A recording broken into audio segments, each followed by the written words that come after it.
Welcome to দিশার exam guide.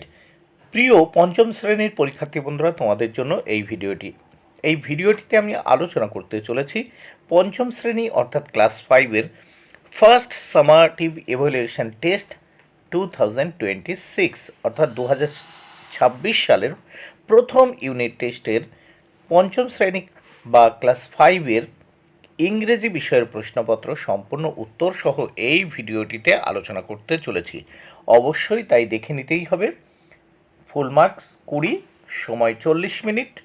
নেমের জায়গায় ইংরেজিতে তোমরা তোমাদের নাম লিখবে, রোল নাম্বারের জায়গায় তোমরা তোমাদের রোল নাম্বার, স্কুল নেমের জায়গায় তোমরা তোমাদের স্কুল বা বিদ্যালয়ের নাম ইংরেজিতে লিখবে।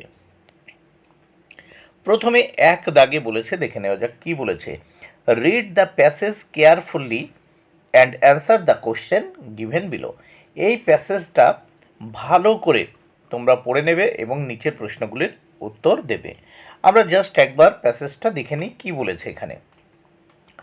Out of all the climbers on the expedition only 4 would get a chance to make an attempt to reach the summit.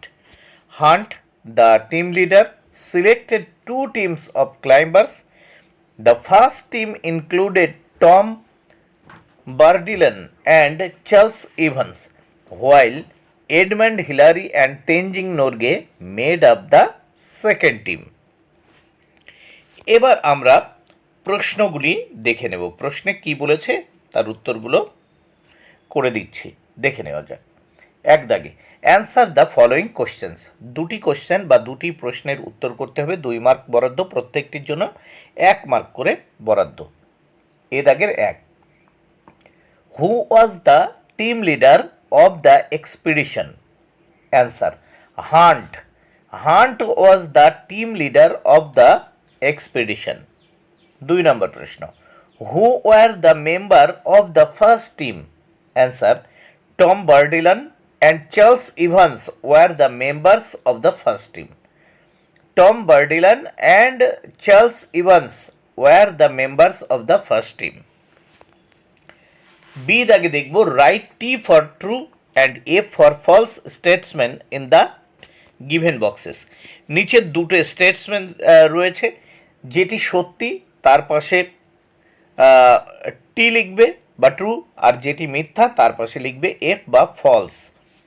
এখানে আমরা তাহলে প্রথম স্টেটমেন্টে কি আছে দেখে নেওয়া যাক, বা প্রথম বাক্যে বা প্রথম সেন্টেন্সে কি আছে দেখে নেওয়া যাক। Only 5 climbers got a chance to try to reach the summit, এটি ফলস। বি দাগে Edmund Hillary was from the second team, এটি ট্রু, মানে টি। এবার আমরা দেখে নেব সি দাগে কি বলেছে। সি দাগে বলেছে match the words in column A with their meaning in column B. এখানে দুটো প্রশ্নের উত্তর করতে হবে, দুটোর জন্য বরাদ্দ 1 মার্ক, প্রত্যেকটির জন্য কিন্তু 1-এর হাফ বা অর্ধেক মার্ক করে বরাদ্দ। প্রথম আমরা দেখব টপ। টপ উত্তর হবে সামিট, বি উত্তর হবে বি। আর 2 আছে এক্সপিডিশন, উত্তর হবে organised journey with a purpose. এবার আমরা এই প্রশ্নপত্রের নেক্সট পেজ বা পরের পৃষ্ঠা দেখে নেব। পরের পৃষ্ঠায় কি বলেছে দেখে নেওয়া যাক। Rearrange the words and make meaningful sentence. এখানে দেখো এলোমেলোভাবে ওয়ার্ডগুলো রয়েছে, এই ওয়ার্ডগুলোকে সঠিকভাবে সাজিয়ে সেন্টেন্স তৈরি করতে হবে। এর জন্য রয়েছে 4 মার্ক বরাদ্দ। 2-এর এতে প্রথম দেখছি ইংলিশ, তারপর টু, তারপর আই, তারপর স্টাডি, তারপর লাভ আছে। এই এলোমেলো ওয়ার্ড দিয়ে একটা দেখো সুসংগঠিত আমরা সেন্টেন্স তৈরি করব। দেখো I love to study English, তাহলে উত্তরটা কি হচ্ছে I love to study English. বিতে দেখো আই আছে, স্কুল আছে, গো আছে, এভরিডে আছে, টু আছে। এটাকে দিয়ে আমরা সুসংবদ্ধ একটা সেন্টেন্স তৈরি করব বা সঠিক। দেখো I go to school everyday, I go to school everyday. সিতে দেখো আছে school close my to my house is, এটাকে দিয়ে আমরা একটা সেন্টেন্স তৈরি করব। দেখো my school is close to my house, my school is close to my house. ডিতে আছে আই, তারপর স্টুডেন্ট, 1 2 গুড, বি এ, এইগুলো দিয়ে দেখো একটা সেন্টেন্স মানে সঠিক সেন্টেন্স তৈরি হয়ে গেছে, মানে রিঅ্যারেঞ্জ করা হয়েছে। দেখো, I want to be a good student, I want to be a good student. Next আমরা দেখে নেব 3 দাগে। 3 দাগে কি বলেছে দেখে নেওয়া যাক। Put a tick mark to choose the right answer. দেখো, সঠিক উত্তরের মাথায় টিক চিহ্ন দিতে বলেছে, এর জন্য কিন্তু 1-এর হাফ করে প্রত্যেকটির জন্য বরাদ্দ মোট 2 মার্ক। 4টি প্রশ্নের উত্তর করতে হবে, 2 মার্ক প্রত্যেকটির জন্য কিন্তু 1 মার্ক করে বরাদ্দ।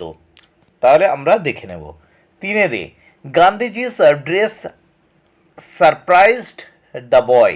গান্ধীজির ড্রেস সারপ্রাইজড দ্য বয়। গান্ধীজির পোশাক কিন্তু ছেলেটিকে বিস্মিত করেছিল। Gandhiji told that he was very poor. Gandhiji বলেছিল যে তিনি খুবই দরিদ্র। সিতে the boys mother made clothes. ছেলেটির মা তৈরি করেছিল পোশাক। D Gandhiji's family was very large. গান্ধীজির পরিবার ছিল অনেক বড়। তাহলে এইগুলোর মাথায় টিক চিহ্ন দেবে। দেখো, সারপ্রাইজড, পুয়ার, ক্লোথস, লার্জ। 4 দাগে সাপ্লাই দ্য মিসিং ইনফরমেশন। দেখো, সাপ্লাই দ্য মিসিং ইনফরমেশন, এই শূন্যস্থানগুলোতে যে ইনফরমেশনগুলো নেই সেই ইনফরমেশনগুলো আমরা লিখে পূর্ণ করব। এর জন্য রয়েছে কত মার্ক? 2 মার্ক, প্রত্যেকটির জন্য 1 মার্ক করে বরাদ্দ। 4-এর এ, in the caves of Ajanta we find. দেখো, ফ্রেস্কোস। ফ্রেস্কস, দেখো, অজান্তা গুহাতে আমরা দেখতে পেয়েছিলাম ফ্রেস্কোস। বিতে most most of the Indian dances originated from temples. 5 দাগে write the opposite words. এখানে দেখো দুটো অপোজিট ওয়ার্ড করতে হবে, বিপরীত শব্দ, এর জন্য 2 মার্ক বরাদ্দ, প্রত্যেকটির জন্য 1 মার্ক করে বরাদ্দ। পাশেরে রিনাউন্ড মানে বিখ্যাত।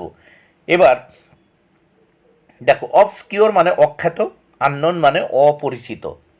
তাহলে এই রিনাউন্ড এর বিপরীত শব্দ অবস্কিওর বা আননোন, যে কোনো একটা তোমরা লিখবে। বি দাগে ওয়াইল্ড মানে বন্য, এর বিপরীত শব্দ হচ্ছে দেখো টেম বা ডোমেস্টিক।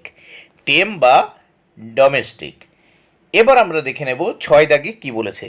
দেখো, right 5 sentences about your first day in school. তাহলে দেখো, এখানে তোমরা প্রথম লিখে নেবে যে এরকম my first day, FIRST, first day in school. লেখার পরে এখানে এইভাবে লিখবে, দেখো 1 2 করে, যে my first day at school was very exciting. 2 I wore new clothes and packed my bag with books and lunch. 3 my parents dropped me off at the school gate. 4 I was nervous but also curious to see my new classroom. 5 the teacher welcomed us with a warm smile. তাহলে এই 5টা তোমরা sentence লিখে দেবে, কিন্তু উপরে লিখবে যে my first day at school. আবারও বলছি, উপরে কিন্তু তোমরা লিখবে এখানে my first day at school বলে এই কথাটা কিন্তু তোমরা লিখবে। লেখার পরে তোমরা এই 5টা লাইন লিখবে বা 5টা সেন্টেন্স তোমরা লিখবে। বন্ধুরা, ভিডিওটি ভালো লাগলে অবশ্যই লাইক, কমেন্ট ও শেয়ার করো। Thank you very much. Keep watching my channel and my video.